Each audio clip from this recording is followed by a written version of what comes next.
Today we'll be discussing the case of Austin Sparks, which has been covered already by some other popular sources. I won't be relying on those since many of them pull directly from Missing 411 as a primary source. More on that at the end of the video. The sources that I use will be linked in the description box below, and mostly rely on news coverage at the time since my Freedom of Information Act request for this case was denied due to it being an open case.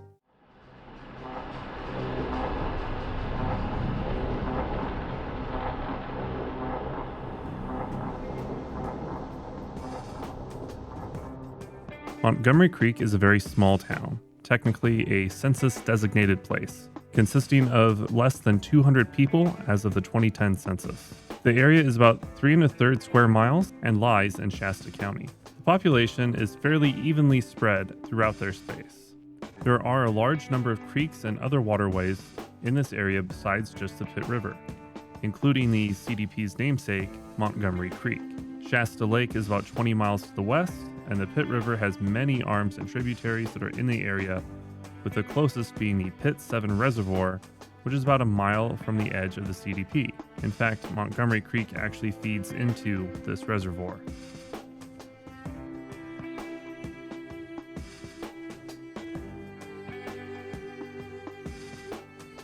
Austin Sparks was an only child. His mother died from cancer before he turned 10, and as a result, he was raised by his father alone. After his mother died, he and his father moved from the Sacramento area to Montgomery Creek. He was described by those who knew him as smart, but withdrawn and easily confused. This confusion, along with some other psychological issues, caused him to be enrolled in the special needs program in Redding, California. From around age 12, Austin had to take daily psychiatric medications in order to deal with his depression and other mental health issues. These medications had the unfortunate side effect of making it difficult for Austin to get a good night's rest. And the latest medication made him extremely gullible and trusting, although it did help him become more outgoing and talkative.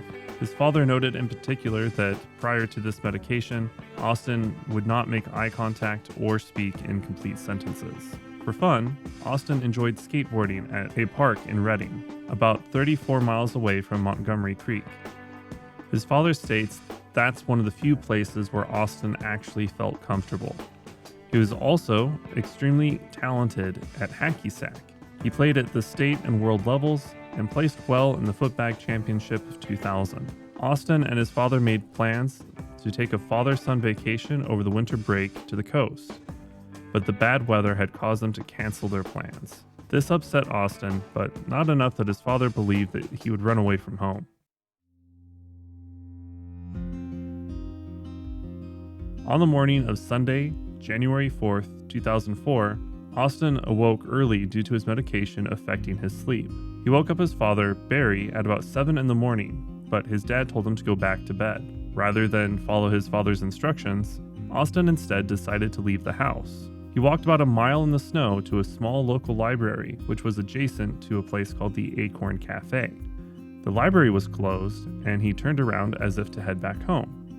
He ended up turning around again for one reason or another and entered the Acorn Cafe, where an employee would report seeing him walk in after he had walked by twice. He asked Austin if he needed anything, but Austin didn't reply and he just turned around and left. He was last seen in front of the cafe at about 9 or 10 in the morning. Meanwhile, at home, Barry realized that Austin was missing. He searched on his own for a while, even going to the Acorn Cafe himself and finding the employee who saw him just a couple hours before. It was at this point, around noon, that Barry called the sheriff to report Austin missing. By this time, Austin hadn't been seen by anyone for hours.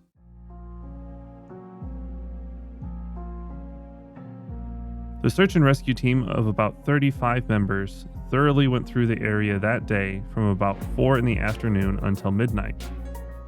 They picked up again Monday morning for another 8 hours. Their efforts were not entirely fruitless, as they discovered footprints in the snow that were identified as belonging to Austin.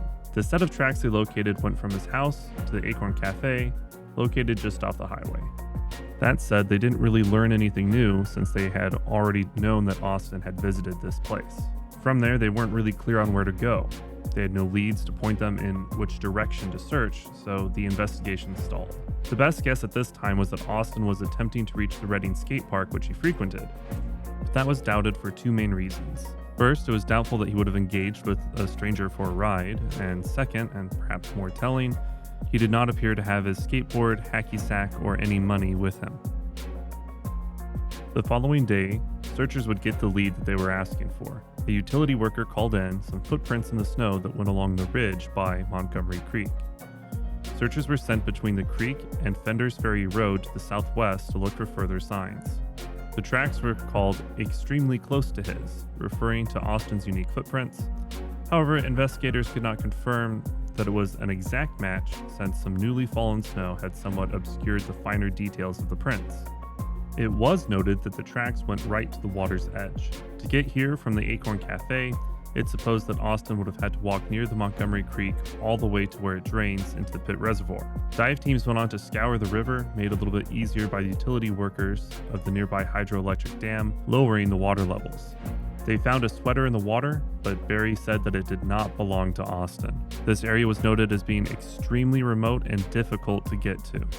Heavy rains would hamper the search, making the receded water levels of the reservoir actually a hindrance, as it became dangerous to be on the now exposed muddy banks. Eventually, the search was called off due to the dangerous conditions. The search resumed later that month. On January 22nd, it's reported that the dive teams once again braved the zero visibility, 38-degree water to find Austin, but to no avail. They were certain that he was there, but they couldn't find him. This wasn't just because the prints went all the way to the water's edge. A utility worker found one of Austin's shoes on January 13th near the dam. Austin's body was never found. Later that year in 2004, Reading Skate Park, where Austin could be himself around people that he felt accepted him, dedicated a park bench to his memory.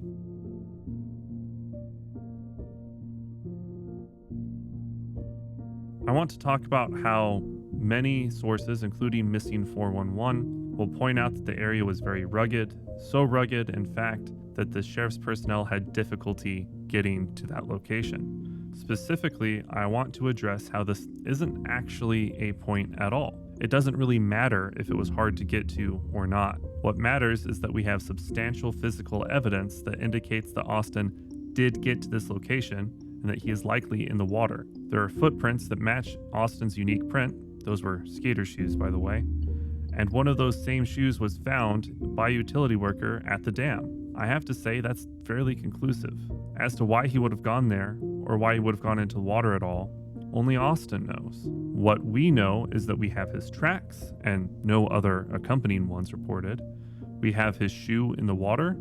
We know that the visibility of the reservoir is near zero, and we know that Barry said that Austin did occasionally wander off on his own, but this was the first time he had gone so far or had been gone for so long. We know that Austin suffered from mental disabilities and was on new medication for those issues. And because of that, we cannot know why Austin would have done anything, nor does anything that he did that we have evidence of have to make any sense to a rational person. I don't think it's far-fetched to say that Austin likely was not rational at this time.